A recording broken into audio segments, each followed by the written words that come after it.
창세기 25장 27절과 28절 두 절 말씀이네요. 27절과 28절 같이 읽어봅니다. 27절입니다.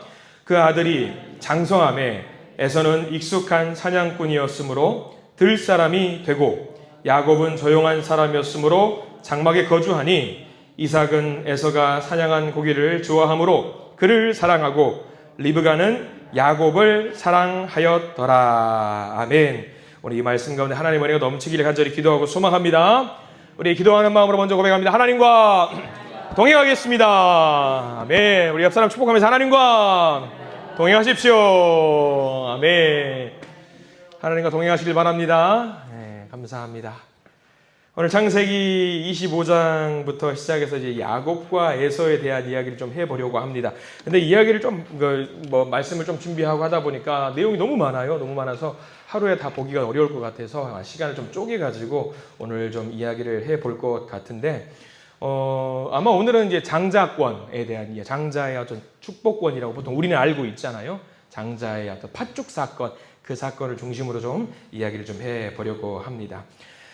모르시는 분들은 없으시겠지만 제가 예쁜 캐릭터를 담아가지고 1번에다가 족보를 잠깐 그려놨어요. 우리가 봤던 사람들 중에 아브라함과 사라 그리고 이삭, 여기 보시면 돼요. 여기 보시면 제가 이쁘게 만들어가지고 AI한테 좀 이거 족보 좀 예쁘게 좀 만들어 달라고 했더니 사라하고 리브가하고 며느리하고 엄마하고 같은 사람을 그려놨어요. 이게 참 이게 곤란해요. 이게 컴퓨터가 이게 못 쓰겠네. 이게 아브라함과 사라가 있고요. 그 밑으로 이삭과 리브가가 있고요. 오늘 우리가 함께 나눌 그 밑에 야곱과 에서가 있죠. 엄밀하게 말하면 누가 형인지 아시죠? 야곱과 에서라고 하는 게 아니라 오히려 우리는 에서와 야곱이라고 해야 되는 것 같아요. 생물학적으로는 원래 맞아요. 그 이야기를 좀 해보려고 합니다. 아브라함의 믿음에 가려져서 우리는 지난 시간에 이삭을 살펴봤어요. 아브라함이 워낙 믿음의 조상이라고 하는 훌륭한 믿음을 갖고 있기 때문에 이삭을 대수롭지 않게 여기는 경향이 있다라고 했는데 그게 아니라고 그랬어요. 아브라함 못지않게 이삭도 훌륭한 믿음을 가지고 있었던 사람이라고 우리는 말씀을 나누었지요. 오늘은 그 이삭이라는 사람의 두 아들에 대한 이야기를 해보려고 합니다. 이삭보다 더 유명한 사람이 야곱과 에서입니다. 야곱과 에서는 사람들은 세상 사람들한테 말하면 야곱과 에서는 알아요. 근데 세상 사람들한테 이삭 물어보면 뭐만 기억한다고요? 이삭 토스트만 기억해요. 이삭 토스트만 기억을 하더라고요. 아무튼 오늘은 너무나도 유명한 야곱과 에서, 선택받은 그 가정에서 시작이 됐던, 갈등이 시작되었던 그 내용이 오늘 시작이 되는 그 말씀, 오늘 말씀에 담겨 있습니다. 야곱과 에서와 야곱의 이야기입니다. 먼저 한번 이삭부터 한번 점검을 해보시죠. 이삭이 결혼을 했을 때 나이가 몇 살이라고 했던데 기억나셔요? 이게 중요합니다. 40세에 결혼을 했어요. 그리고 야곱과 에서를 낳았을 때 몇 세에 아이를 낳았는가 하면은 60세에 아이를 낳았습니다. 창세기 25장 26절에 나오는 말이에요. 40세에 결혼을 해서 아이를 낳았는데 아빠 나이가 몇 살이다? 60살이다. 아빠가 60살이다예요. 아빠가 60살이다. 그럼 여러분들 아빠가 60세라고 하면은 많은 생각을 좀 하실 것 같습니다. 아들 낳을 때까지 몇 년이 걸린 거예요? 무려 20년이나 걸린 거예요. 갸우뚱할 수밖에 없어요. 이렇게랑 오래 걸린다고? 우리 드라마 보면은 금방 아이 같잖아요. 드라마 보면은. 제가 결혼하고 나서 저는 이제 야곱과 에서 이렇게 성경의 인물들이 자녀들을 빨리 못 낳는 것을 보면서 늘 생각하는 게 있어요. 제가 결혼하고 나서 저는 늘 어머니 생각이 나는데 결혼하고 나서 1년이 지나서 어머니께서 저에게 하셨던 말씀 여전히 기억에 남아요. 아들아, 너 병원 좀 가봐야 될 것 같다. 왜요? 너 뭐 문제 있는 거 아니냐? 늘 그렇게 말씀하셨어요. 왜?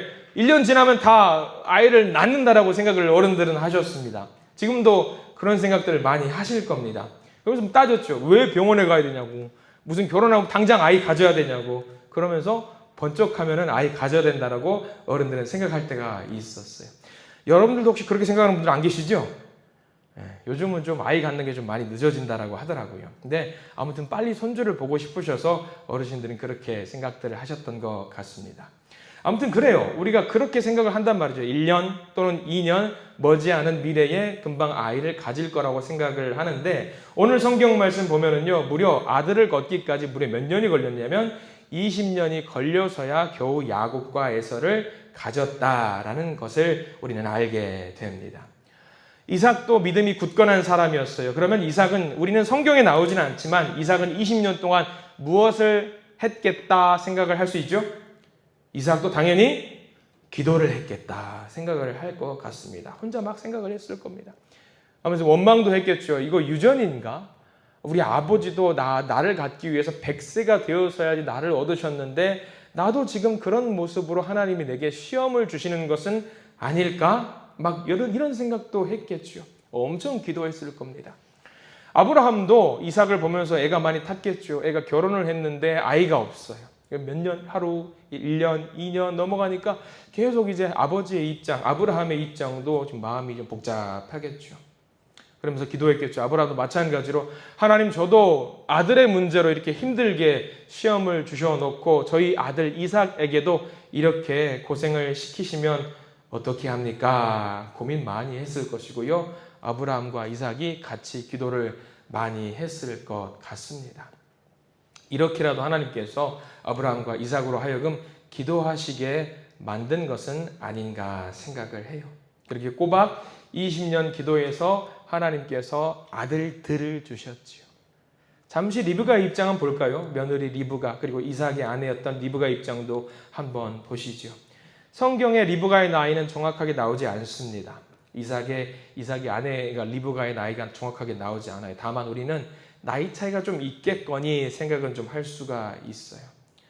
아무튼 너무 노사는 아니었을 것이라고 생각을 하지만 리브가 역시 애가 탔겠죠. 우리 옛날 조선시대 같은 경우 그러잖아요. 여자가 가정을 꾸려가지고 임신을 못하면 항상 문제가 누구한테 있다라고 생각을 해요. 남자한테 있다고 생각하고 여자한테 있다고 생각해요. 보통은 여자한테 있다라고 보통 해서 핍박을 받는 경우가 많이 있었어요. 고대 근동도 마찬가지예요. 히브리 민족도 가부장제 사회이기 때문에 여자가 핍박을 받는 경우들이 굉장히 많이 있었다라고 해요. 그래서 리브가는 얼마나 눈치 보였을까? 내 문제 아닐까? 왜 하나님은 내게 자녀를 주지 않으시지? 라고 하면서 믿음이 있었다. 리브가도 믿음이 있었거든요. 믿음으로 그렇게 해서 하나님께 기도를 많이 했겠죠. 그리고 결국 이제 말 그대로 하나님이 약속하신 대로 임신을 했는데, 리브가가 믿음이 있었다라는 것을 우리는 성경에 나와 있거든요. 믿음으로 임신을 했는데 리브가 뱃속에서 뭔가 우당탕탕 하는 거예요. 성경에 따르면 뱃속에서부터 우당탕탕 하는 거예요. 하나님 감사합니다. 태중에 아이를 주셔서 감사하는데 이 뱃속에서 뭔가 우르릉 난리가 납니다. 무슨 일일까? 그러면서 기도를 하는 장면이 나오거든요. 제가 2번 항목에 넣었어요. 리브가가 믿음이 있었던 여인으로 나올 수 있는, 증명할 수 있는 자료가 2번인데, 자, 2번 같이 한번 읽어볼까요? 창세기 25장 22절 말씀 표준 세번역으로 가져왔습니다. 함께 읽어봅니다. 그런데 리브가는 쌍둥이를 배웠는데 그 둘이 태안에서 서로 싸웠다. 그래서 리브가는 이렇게 괴로워서야 내가 어떻게 견디겠는가 하면서 이 일을 알아보려고 주께로 나아갔다. 여기 주께로 나아갔다, 이 말이 무슨 말이죠? 기도했다라는 말이죠. 배중에 좀 혼란스러운 일들이 있으니까 기도했다. 리브가 역시 어떤 여인이었냐면 기도했던 여인이라는 것을 우리는 알 수 있어요. 귀한 성품을 가진 믿음의 가정이 만들어졌던 거지요. 근데 우리는 알아요. 하나님께 나아갔더니 하나님이 답을 주셨습니다. 리브가에게. 너무나도 잘 알고 있는 말씀인데 오늘 제가 따로 적지는 않았는데 25장 22절 말씀, 다음 말씀에 하나님이 뭐라고 답을 주시냐면 두 민족이 너의 뱃속에 있다 라고 하나님이 말씀하시면서 큰 자가 작은 자를 섬길 것이다 라는 말씀을 하나님이 해주셔요. 아마 이 리브가는 이 말씀, 하나님의 여호와 하나님의 말씀을 듣고 잘 기억하고 있었을 겁니다. 범상치 않은 말씀, 큰 자가 작은 자를 섬긴다고요? 형이 동생을 섬긴다고요? 아마 이 말을 잘 기억하고 있었을 거예요. 아무튼 여기까지 봐도 리브가는요, 믿음의 여인이었고요, 기도하는 여인이라는 것을 우리는 알 수 있는데 후에 나중에 리브가는 좀 많이 변해요. 이렇게 좋은 성품을 가지고 있었던 여인임에도 불구하고 나중에 변하는데 끝까지 이렇게 하나님께 물어보고 답을 찾는 여인이었으면 정말 좋겠는데 나중에 이 여인이 리브가가 어떻게 되냐면 사람을 편애하는 여인으로 변하게 되고요. 그 편애로 말미암아서 가정이 큰 분란에 휩싸이게 됩니다. 리브가는 안타까워요. 좀 안타까운 여인이에요. 나중에 죽을 때까지 야곱을 다시 사랑하는 그 아들을 봤을까요? 못 봤을까요? 못 봤어요. 임종할 때 야곱도 그의 어머니가 죽은 것을 보지 못하고 임종을 맞이하게 되는 그런 안타까운 슬프고 원통한 이야기, 리브가가 자초한 일일 수 있을 겁니다. 그래요. 이제 야곱의 이야기를 좀 차분하게 봐야 될 텐데, 우리 성경 말씀에서 가장 중요한 것 중에 하나가 야곱과 에서는 재미난 이야기들이 많이 있잖아요. 근데 야곱의 이야기를 통해서 우리가 기억해야 될 것이 하나 있다라고 한다면요, 제가 가끔 신약성서 이야기를 할 때도 여러분께 말씀드리는 바가 있습니다.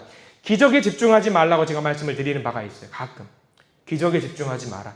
기적은 하나님의 능력을 나타내는 수단이라고 말씀을 드리는 건데, 구약도 마찬가지예요. 재미난 이야기를 통해서 우리가 그 이야기에 매몰돼가지고 재밌다로 끝내면 안 되고, 그 이야기 안에 들어있는 하나님의 역사하심에 우리가 집중을 해야 되거든요.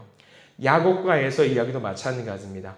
하나님의 은혜, 하나님의 사랑, 하나님이 돌보신다라는 것을 우리가 좀 잘 기억할 수 있는 저와 여러분들이 되기를 소망합니다.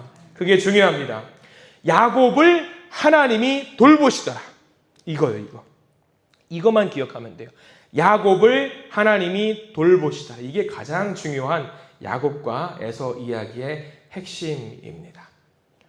자, 그래요. 야곱과 에서는 쌍둥이로 태어났습니다. 그런데 성경에는요, 영유아기의 기록이 있을까요, 없을까요? 성경에는요, 야곱과 에서의 영유아기의 기록이 없어요.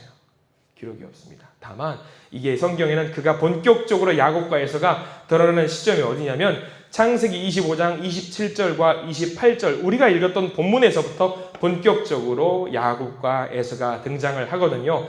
3번 제가 넣어드렸는데요. 3번 말씀을 한번 같이 보겠습니다. 시작. 그 아이들이 장성함에 에서는 익숙한 사냥꾼이었으므로 들사람이 되고, 야곱은 조용한 사람이었으므로 장막에 거주하니, 이삭은 에서가 사냥한 고기를 좋아하므로 그를 사랑하고, 리브가는 야곱을 사랑하였더라. 본격적으로 야곱과 에서가 등장하는 부분인데, 장성함에 여기서부터 등장하거든요. 근데 이 장성함에부터 우리가 알 수 있는 게 하나 있어요. 뭐냐면, 여기도 성경에 등장하지 않지만 우리는 알 수 있는 건데 뭐냐면, 어린 시절에 야곱과 에서가 누구와 지내면서 살았을까? 성경에는 나오지 않아요. 야곱과 에서는 누구와 함께 지낼 수 있었을까? 야곱과 에서의 이 가정은요, 3대가 함께 뭉쳐서 살았던 가정이에요.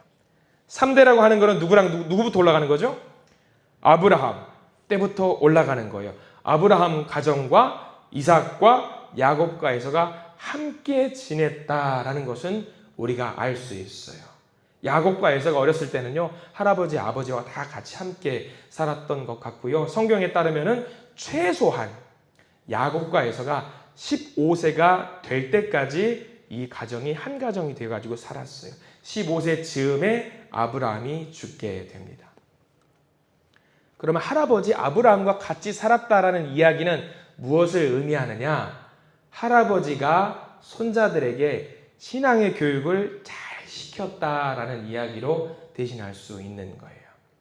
자기가 갈대아인으로서 하나님께서 어떻게 자기에게 나타나셨고, 내가 하나님께 순종해서 여기까지 오게 됐으며, 내가 어떤 사명을 갖고 여기 왔으며, 아버지 이삭을 얻게 됐던 사건, 모리아 산에 가서 니네 아버지를 죽일 뻔했던 사건, 그리고 기적적인 사건들, 이런 것들에 대해서 할아버지가 손자들에게 많은 교육을 해 주었을 겁니다. 그리고 야곱과 에서가 이게 교육을 하면서 삼촌이 있었다라는 것도 알지 않았을까 싶어요. 삼촌이 누굴까요? 삼촌이 누구예요? 이스마엘이 삼촌이에요. 이스마엘이 삼촌이잖아요. 어디서 뭐 하는지 모르겠지만 아브라함의 아들이 이스마엘이 있어요. 이스마엘이라고. 삼촌의 존재도 있었다라는 것도 이야기를 했을 겁니다. 여러 가지 이야기들을 많이 들었을 거예요. 어려서부터 그런 교육을 많이 받았으면서 살았을 것 같아요. 근데 중요한 거는요, 성경에서 이 야곱과 에서를 본격적으로 이야기를 하면서 첫 번째 나오는 사건이 무엇이냐면 장자의 복에 대한 사건, 바로 팥죽 사건이에요. 팥죽 사건. 다들 아시는 사건이겠습니다만 이 몇 가지 말씀들을 조금 함께 나누어 보려고 하거든요. 아까 우리가 읽었던 창세기 25장 27절, 28절 우리가 읽은 본문에서 보셔서 아시겠지만 에서는 들에서 사냥을 했던 사람이고요. 야곱은 집에서 가사를 도왔던 사람으로 묘사가 되어 있어요. 에서가 밖에 나가서 사냥을 마치고 돌아옵니다. 너무 배가 고프니까 집에 오자마자 먹을 것을 달라고 합니다. 마침 뭐가 있어요? 팥죽이 있어요. 달라고 해요. 야곱아, 나 배고프다. 그거 좀 줘라. 근데 야곱이 그냥 줄 수도 있었음에도 불구하고 조건을 달아요. 무엇을 조건을 달냐면 장자의 권한, 형의 자격을 달라고 해요. 저라면 사실 이런 상황 속에서 이런 건방진 녀석을 봤나 그럴 수 있겠지만 꼭 그렇게 말할 수도 없는 것이 뭐냐면 이 둘은 뭐라고 그랬냐면 태어날 때 쌍둥이에요. 쌍둥이입니다.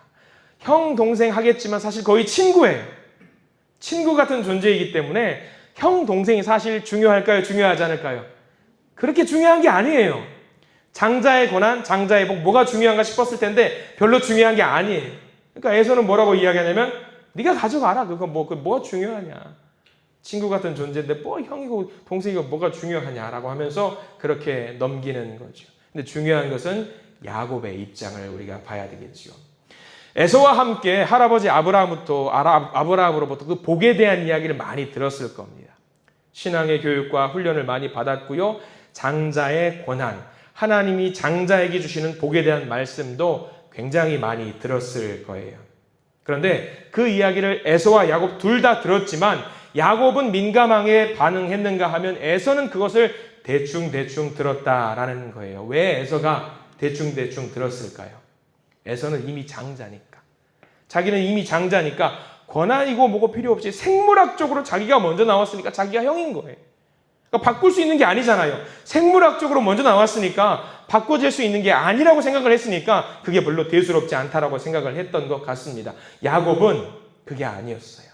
어떻게든 이거를 바꾸고 싶었던 것 같아요. 늘 생각했겠죠. 할아버지로부터 들었던 그 이야기를 들으면서 아버지로부터 들었던 그 많은 신앙의 훈련, 교육을 들으면서 마음에 걸렸어요. 나도 그 복을 누렸으면 좋겠다. 장자의 복이라는 것, 하나님 주시는 그 복을 나도 누렸으면 좋겠다. 그 권리가 있었으면 좋겠다. 여기서 야곱과 에서가 차이가 굉장히 크다라는 것을 알게 됩니다. 에서에게 중요한 것은 뭐냐면 지금이에요. 지금이 중요하지 않다라는 게 아니라 에서가 중요하게 생각했던 것은 지금만 중요해요. 지금 즐기고 지금 만족하고 이후에 앞으로 찾아올 결과에 대해서는요 크게 생각을 하지 않는 사람이 에서였어요. 현재만 좋다라고 한다면은요 앞으로의 일은 구체적으로 생각하지 않았습니다. 반대로 야곱의 삶을 움직였던 가치는 뭐냐면 현재 지금보다 더 중요한 게 뭐냐면 앞으로예요. 다가올 미래를 야곱은 굉장히 중요하게 여겼습니다. 할아버지와 아버지의 말씀을 들을 때마다 야곱의 마음속에 물씬 피어오르는 것이 있었어요. 이게 바로 야곱과 에서의 큰 차이점이에요. 굉장히 큰 차이점이죠. 야곱은 지금 당장 주어지는 무언가는 아니겠지만 이 하나님의 약속을 결코 놓쳐서는 안 되겠다라는 그 간절한 생각이 있었고요. 에서는 근시안적이었어요. 충동적이고 세속적이었기 때문에 미래에 대해서 신중하게 생각을 하지 않았어요. 다만 야곱은 다가올 복을 누리고 싶어하는 그런 안목이 있었던 것 같습니다. 에서보다 야곱이 욕심이 더 많은 사람이었어요. 그래서 야곱은요 수단 방법을 가리지 않고 장자가 되어야 된다라고 생각을 했던 것 같습니다. 할아버지의 이야기를 듣고 아버지의 이야기를 들으면서 어떻게든 내가 장자가 되었으면 좋겠다 생각을 했어요. 근데 분명히 생물학적으로 형 에서의 뒤를 따라 나왔기 때문에 자기가 장자가 될 수가 없어요. 물리적으로 어떻게 장자가 됩니까? 될 수가 없죠. 불가능하죠. 그런데 야곱이 장자의 권한을 가질 수도 있겠다라고 생각을 하게 된 계기가 어디 있는 줄 아세요? 이게 굉장히 중요하거든요. 이게 말도 안 된다라고 생각을 하지 않고 이거를 가질 수도 있겠다라고 생각을 했던 게 누구 때문일까요? 이삭 때문이에요. 그의 아버지 때문에. 냉정하게 말하면 이삭은 첫째일까요? 둘째일까요? 아브라함의 둘째예요. 냉정하게 생물학적으로 보면. 생물학적으로는 둘째가 맞습니다. 근데 할아버지와 아버지의 이야기를 듣다 보니까 우리 아빠도 어떻게 보면 둘째인데 장자의 복을 누리는 거 아닌가? 그러면 나도 야곱의 머릿속에서 계산기가 막 두드려지기 시작한 거예요. 아버지도 둘째인데 하나님의 복을 누리는 적자가 되었다라는 것은 나도 그럴 수 있겠다. 나도 그 기회를 보자. 그래서 자기도 장자가 되어야지 생각을 하게 되었던 겁니다. 그래서 미래의 복을 얻기 위해서 현재를 인내하면서 참고 기다리는 야곱의 모습을 우리가 보게 되는 거죠. 어쩌면 성경에 나오지 않지만 야곱도 이 장자의 권한을 가지고 하나님께 기도를 했을까요? 안 했을까요? 저는 했을 것 같아요. 믿음이 있었던 사람이었기 때문에. 하나님 간절히 소망합니다. 간절히 원합니다. 에서는 대수롭지 않게 여겼을 그것들을 야곱은 중요하다라고 생각을 하면서 기도하면서 마음의 준비를 했던 것 같아요. 수동적으로 그냥 무작정 기다린 게 아니라 잘 준비했습니다. 그날을 위해서 생각하고 계획을 했던 사람이고요. 마침내 때가 되었습니다. 형 에서가 여느 때와 같이 사냥을 나갔다가 집에 돌아왔어요. 배가 고파요. 목이 말라요. 심히 곤비해서 집으로 왔고 야곱은 작전을 이미 만들어 놨어요. 온 집안에 죽냄새를 팥죽 냄새 막 풍기면서 형이 더 배가 고플 수 있도록 만들었던 것 같습니다. 에서는 그의 성격답게 야곱에게 소리를 쳐요. 야, 배고프다. 이 냄새가 뭐냐? 나 죽을 것 같은데 나에게 먹을 것을 다오. 라고 해요. 여기서 에서의 성격을 알 수 있는 부분이 나와요. 창세기 25장 30절 말씀인데 창세기 25장 30절 제가 안 넣어드렸나 봐요. 성경책을 한번 보실래요? 여러분들 성경책도 보십시오. 창세기 25장 30절 말씀을 한번 보겠습니다.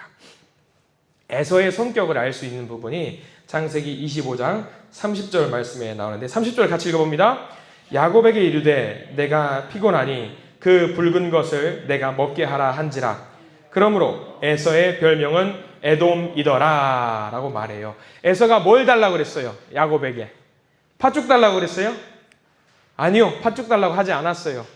그 붉은 것을 달라라고 해요. 붉은 것을. 팥죽이란 말이 없어요. 그게 뭔지 모르겠지만 일단 먹을 것 좀 줘라. 그거예요. 그래서 이 붉은 것이라는 이름 때문에 에돔이에서 나중에 후에 에서가 에돔 민족이 되는 거죠. 앞뒤 없어요. 밑도 끝도 없어요. 그냥 들이미는 겁니다. 그래서 여기서 팥죽인지 뭔지도 알지 못하고 그냥 막 먹게 되는 거예요.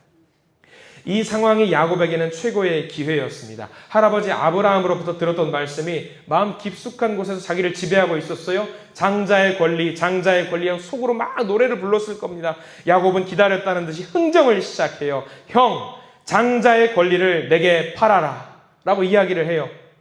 근데 에서는 그 말을 듣고 복잡하게 생각하지 않아요. 지금 먹는 게 중요하거든요. 지금 현재가 중요해요. 지금 배가 고프다는 그 사실이 너무나 중요합니다. 그래서 뭐라고 말을 하냐면 창세기 25장 32절 말씀, 누락이 좀 된 것 같은데 성경책을 좀 보겠습니다. 25장 32절 말씀 같이 한번 볼게요. 창세기 25장 32절 말씀 읽습니다. 에서가 이르되 내가 죽게 되었으니 이 장자의 명분이 무엇이 유익하리요? 라고 합니다. 팔아버려요. 내가 지금 굶어 죽게 되었는데 내가 뭐 눈에 보이는 거 이 장자의 권리 뭐가 중요하냐? 중요한 것도 아니고 지금 뭐 야곱이 딱 보니까 잔머리 굴리는 것 같은데 꿍꿍이를 벌리는 것 같은데 지금 당장 손해보는 것도 아니고 그냥 너 가져가라! 라고 이야기해요. 근데 여기서 야곱의 성품을 알 수 있는 구절이 나오거든요. 25장 32절 말씀 보면 잘 보십시오. 에서가 이르되 내가 죽게 되었으니 이 장자의 명분이 내게 무엇이 유익하리요? 네가 가져가라 하는데 33절 보십시오. 성경책에 표시를 좀 해두시면 좋을 것 같은데 33절 이렇게 나와요. 같이 읽어봅니다. 야곱이 이르되 오늘 내게 맹세하라.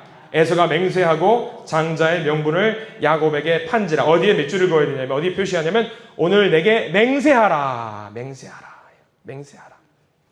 야곱이 그냥 판 거 아니에요. 구두 계약으로 끝나는 거 아니에요. 맹세하라. 이게 굉장히 중요한 이유가 뭐냐? 맹세는 누구한테 하는 걸까요? 야곱과 에서 간의 맹세는 누구한테 하는 거예요? 장자의 권한은 누구로 인해서 만들어진 거냐면 하나님으로부터 인해서 만들어진 거거든요. 여기서 맹세하라는 이야기가 누구냐면 여호와 하나님 앞에서 맹세하라 그 말이에요. 사람끼리 구두 계약을 한 것은 어길 수 있기 때문에 할아버지의 하나님, 아버지의 하나님 그리고 형과 나의 하나님 듣고 계시니까 하나님 앞에서 맹세하라 이겁니다. 왜 하나님 앞에 맹세하라고 했어요? 장자의 복은 누가 주시는 거기 때문에 하나님이 주시는 거기 때문에 하나님께 맹세하라. 야곱 엄청난 사람이에요. 그냥 단순하게 팥죽 팔아가지고 장자의 권한을 얻어간 것이 아니라 잔머리 정말 잘 굴리고 치밀한 사람이에요. 계약서에다 쓰는데 공증에 담보까지 확보한 사람이 바로 야곱입니다. 에서는 그러든지 말든지 신경 안 씁니다. 현재 상황이 더 중요해요. 근데 25장 33절에 맹세하라 했더니 에서가 어떻게 대답하냐면 맹세하고라고 나와요. 25장 33절 보면은 중간에 에서가 맹세하고, 맹세하라 그리고 맹세하고, 여기 둘 다 밑줄을 그으셔야 됩니다. 맹세하라, 맹세하고. 하나님이 다 듣고 보고 계신다라는 거죠. 이게 맹세했어요. 하나님이 보시는 앞에서 맹세했어요. 야곱이 기분 좋을까요? 안 좋을까요? 전 여기 지금 재밌는 표현이 나오는데, 아예 붉은 거 달라고 그랬으면 팥죽만 주면 되잖아요. 자기가 야곱이 원하는 걸 얻었어요. 그러니까 어떻게 하냐면, 여러분 성경책 25장 34절 보시면 재밌는 표현 나오거든요. 인심이 후해요. 자기가 얻은 것을 이제 얻었으니까 기분이 좋아요. 25장 34절 읽어보겠습니다. 시작. 야곱이 떡과 팥죽을 에서에게 주매 에서가 먹으며 마시고 일어나 갔으니 에서가 장자의 명분을 가볍게 여김이었더라. 여기서 팥죽 달랬더니 뭐까지 더 줘요? 떡도 줘요. 떡도 주는 거예요. 팥죽만 달라고 그랬더니 거래 끝났어요. 내가 원하는 걸 얻었어요. 그러니까 아이고 형 뭐 고맙다 하면서 떡까지 막 챙겨주는 거죠. 재밌는 표현이죠. 굉장히. 이때의 나이가 언제인지 우리가 정확하게 알 수는 없지만 성경은 이들이 장성한 뒤에라고 했으니까 자립할 수 있었던 나이라고 추측을 합니다. 야곱이 이 타이밍을 얻기 위해서 얼마나 치밀하게 준비하고 노력을 했는지 우리는 알게 되는 거죠. 에서가 사냥을 나갔고 오래 있다가 돌아왔으면 먹을 것에 대한 갈급함이 있었을 것이고 팥죽 향을 아버지 그 집 앞에 쫙 퍼뜨리고 맛있게 끓였을 것이다. 이 장자의 권한이 왜 중요하냐? 이게 중요하거든요. 장자의 권위는 금방 그냥 하나님이 복을 주시는 거니까 중요한 거 아니겠어요? 라고 생각을 하면 안 돼요. 굉장히 중요하거든요. 장자, 첫 번째 나는 거는 성경에 누구 거라고 성경에 나와 있냐면 첫째는 하나님 거예요. 장자의 권한. 장자는 누구 소냐면 하나님 소유라고 나와 있습니다. 제가 여기 6번 여러분들 나눠준 자료 6번 보시면 나와 있어요. 창세기 13장 2절 말씀 한번 보실래요? 제가 나눠드린 자료 6번 말씀 보겠습니다. 같이 읽어볼까요? 시작! 이스라엘 자손 중에서 사람이나 짐승을 막론하고 태에서 처음 난 모든 것은 다 거룩히 구별하여 내게 돌리라. 이는 내 것이니라. 장자가 중요한 이유가 여기 나와요. 난 것 첫 번째 거는 전부 다 사람의 것이 아니라 하나님 거예요. 성경에 이런 장면이 굉장히 많이 나오거든요. 자, 7번 한번 보실래요? 7번도 마찬가지 말씀이거든요. 창세기 23장 19절 말씀 읽어봅니다. 내 토지에서 처음 거둔 열매에 가장 좋은 것을 가져다가 너의 하나님 여호와의 전에 드릴지니라. 여기도 마찬가지죠. 첫 번째 난 것은 누구 거냐면 하나님의 거예요. 세 번째 8번 말씀도 볼게요. 8번 말씀 신명기 15장 19절 같이 읽어봅니다. 내 소와 양의 처음 난 수컷은 구별하여 내 하나님 여호와께 드릴 것이니. 이 세 구절만 봤는데 성경에는 첫 번째 난 것에 대한 그 소유권을 확실한 그 성경 말씀이 굉장히 많이 나와요. 세 개만 봤죠. 장자는 누구 거니까? 장자는 하나님 거예요. 장자는 하나님 거. 다만 하나님 우리에게 사용하시도록 허락하신 것뿐이고 하나만 하나님께 돌려드리는데 장자, 첫 번째 것은 하나님께 드려라. 이게 하나님의 물질관이에요. 우리에게 다 주셨어요. 근데 그 중에 이것만큼은 내가 직접 관리한다. 내가 관리하고 내 소유다. 그게 누구냐면 실질적인 소유자가 누구다? 하나님이다. 그러면 하나님이 소유자이기 때문에 누가 책임진다? 하나님이 책임진다. 이겁니다. 이게 성경이 말하는 장자에 대한 복입니다. 하나님 것이고요. 하나님이 관리하시고요. 하나님이 동행하시고요. 하나님 거고요. 우리는 장자의 복하면은요. 부모님이 주시는 유산에 대한 것만 생각하는 경향이 있습니다. 우리 눈에 보이는 게 돈이고 물질이기 때문에. 근데 그거 이상이에요. 하나님 것이니까 하나님이 책임지신다. 그게 장자의 복이고요. 야곱은 그것을 정확하게 알고 있었어요. 출애굽할 때의 10번째 재앙, 여러분들 기억나시죠? 어떤 재앙이죠? 첫째의 어떤 생명이 다 죽임을 당하는 거였습니다. 왜 장자가 죽임을 당할까요? 출애굽할 때. 둘째가 죽임 당하지 않은 이유는 뭘까요? 장자가 누구 거니까? 하나님 거니까. 내가 내 거 가져가는데 뭐 어쩌라고. 내가 내 거 가져가는데. 이거거든. 이 원칙이에요. 니들 거 아니고 너희들 다 줬지만 장자는 내 거니까 내가 알아서 할 거다. 내 마음대로 할 거다가 이 원칙에 성경의 근저에 깔려 있는 거예요. 물론 이제 물질적으로 유산의 복도 분명히 있습니다. 어떤 목사님은 전체 유산의 9할을 가져간다라고 보는 경우도 있다라고 하더라고요. 근데 저도 성경을 찾아보니까 그건 조금 잘못된 이야기 같다라는 생각이 좀 들었어요. 신명기 21장 17절 말씀이 기록이 되어 있는데 여러분 9번 제가 나눠드린 자료 제일 마지막에 보면은 장자가 가져갈 수 있는 재산의 어떤 나눔이 나와 있거든요. 9번 읽어보겠습니다. 시작. 아들을 장자로 인정하여 자기의 소유에서 그에게는 2 몫을 줄 것이니 그는 자기의 기력의 시작이라 장자의 권리가 그에게 있음이라 라고 나와 있어요. 자, 그럼 장자가 얼마나 가져가는 거예요? 2명분을 가져가는 거예요. 자, 문제를 드려볼게요. 9명의 형제가 있습니다. 장자가 2명분의 몫을 받는다고 해요. 그럼 9명 중에 2명분의 몫을 가져갑니다. 그러면 둘째부터 막내까지는 이제 어떻게 되는 거예요? 7명의 분량에서부터 8명이 나눠 가진 거예요. 큰 차이가 없을 수 많이 있으면 많이 쓸수록 큰 차이 없어요. 근데 야곱과 에서 입장에서 봐봐요. 아들이 둘이에요. 2명분을 가져가요. 그럼 어떻게 될까요? 야곱과 에서인데 장자가 2명분의 몫을 가져간다? 그럼 야곱과 에서 중에 장자가 아닌 차자는 가져갈 게 있다 없다? 없다죠. 없다죠.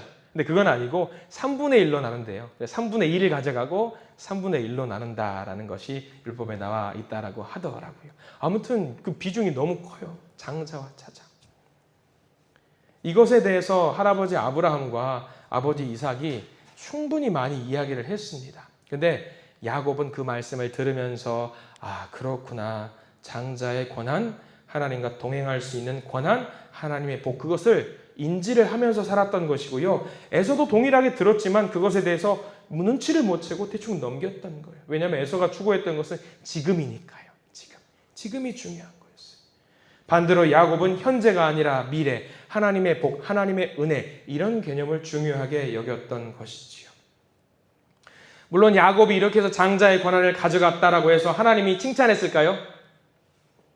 아니요. 칭찬하지 않았어요. 왜냐하면 정당하지 않은 방법으로 장자의 권한을 취득했다라는 것에 대해서 하나님도 그것을 인지하시고 야곱을 향해서 바로 복을 주지 않으셔요. 장자의 권한이 중요하다라고 발악을 해가지고 그걸 가져갔어요. 잘했다 못했다. 하나님은 잘한 것이 아니라고 이야기를 해요. 하나님이 판단을 하시겠지만 하나님이 장자의 복을 바로 주시지 않아요. 그래서 야곱을 충분히 연단할 수 있는 시간을 갖게 됩니다. 회개하고 반성할 수 있는 시간을 하나님이 허락하시는데 이제 집에서 쫓겨나가 도망가죠. 도망가서 무려 몇 년 만에 고향으로 돌아오는지 여러분 아시죠? 외삼촌 라반의 집에 가지고 돌아왔는데 무려 몇 년이 걸리냐면 20년이 걸려요. 20년 동안 연단의 과정을 거치게 되는 거죠. 그 20년 동안 연단을 시켰다라는 것은 무엇을 의미하냐? 하나님이 포기하신 것이 아니라 이제 본격적으로 장자의 복을 부어주시기 위해서 쓰실 것이라는 것을 반증하는 거죠. 여기까지가 장자의 복, 팥죽 사건의 어떤 전체 이야기입니다. 자, 우리가 이 사건을 통해서 야곱과 에서를 통해서 알 수 있는 것이 무엇이 있다라고 한다면요, 우리가 하나님께 초점을 맞추자라고 했어요. 하나님이 우리 인생의 모든 약점과 못된 기질이 여전히 남아있음에도 불구하고 야곱의 인생을 포기하지 않으셨던 것처럼 마찬가지로 우리의 인생도 포기하지 않으시고 계속해서 공사를 하고 계신다라는 이야기가 야곱과 에서의 이야기에서 우리는 알게 되는 겁니다. 하나님이 끊임없이 연단하셔요. 이게 바로 야곱과 에서의 팥죽 사건에서 드러난 귀한 이야기예요. 야곱의 생애를 통해서 우리가 무엇을 알아야 되느냐? 하나님이 주관하시고 하나님이 인도하신다라는 거죠.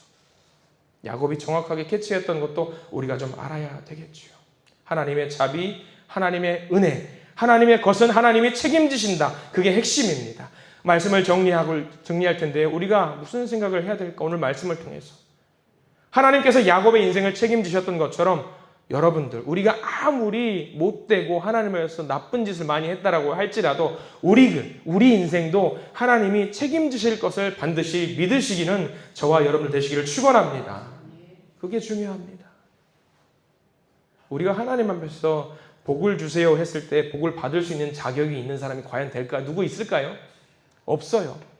그럼에도 불구하고 하나님은 우리에게 복을 주신다라는 것은 우리가 하나님을 믿고 하나님의 뜻대로 살기로 작정한다면 하나님은 반드시 복을 주신다라는 거예요. 야곱도 마찬가지였어요.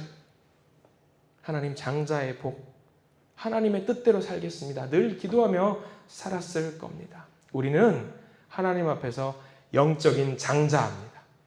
저와 여러분들 모두 택함받은 백성입니다. 그렇기 때문에 우리가 하나님의 것이라고 생각을 하면은요, 우리의 소유권이 하나님에게 있다고 생각하면은요, 하나님은 우리를 장자로 삼아 주십니다. 그 마음으로 살아야 돼. 그 마음으로. 그래서 하나님의 은총을 간절히 소망하는 그런 삶을 우리가 살아야 됩니다. 비록 야곱은 그릇된 방법으로 장자의 권한을 취득했다라고 하지만 하나님은 그것도 인정해 주신다라는 것. 그렇다고 해서 에서를 버리셨느냐? 아니요. 에서도 버리지 않으셨습니다. 나중에 에서에 대한 이야기도 우리가 살펴볼 텐데 야곱과 에서의 팥죽 사건, 이 사건을 통해서 우리도 저와 여러분들도 마찬가지로 하나님의 장자라는 것을 받아들이고 자녀의 삶을 살 수 있게 해달라고 기도하시는 저와 여러분들 되시기를 간절히 소망합니다. 기도하겠습니다. 하나님 감사합니다. 오늘 우리 야곱과 에서의 말씀을 통해서 우리의 마음을 돌아보게 하시니 감사합니다. 에서처럼 눈앞의 만족과 당장의 배고픔 때문에 하나님께서 주신 귀한 은혜와 약속을 가볍게 여기는 일이 없도록 도와주시옵소서. 우리의 삶이 지금 당장 눈에 보이는 것, 먹는 것, 마시는 것, 누리는 것에 붙들리지 않게 하시고 하나님의 약속과 영원한 복을 바라보는 믿음의 눈을 열어주시옵소서. 또한 야곱처럼 하나님의 복을 사모하는 마음은 있었지만 때로는 조급함과 욕심으로 잘못된 방법을 택하는 우리의 연약함도 주님 앞에 내려놓게 해 주시옵소서. 우리의 잘못된 성품과 부족한 기질을 다듬어 주시고 하나님의 은혜를 바른 방법으로 기다리며 순종하는 주의 자녀들 되게 해 주시옵소서. 우리는 하나님의 자녀입니다. 주님의 것으로 구별된 백성임을 믿습니다. 그리고 우리의 인생을 하나님께서 책임져 주실 것을 믿습니다. 야곱을 포기하지 않으시고 끝까지 빚어가신 것처럼 우리도 포기하지 마시고 주님의 뜻에 합당한 사람으로 세워주시옵소서. 예수 그리스도 이름으로 간절히 기도드립니다. 아멘.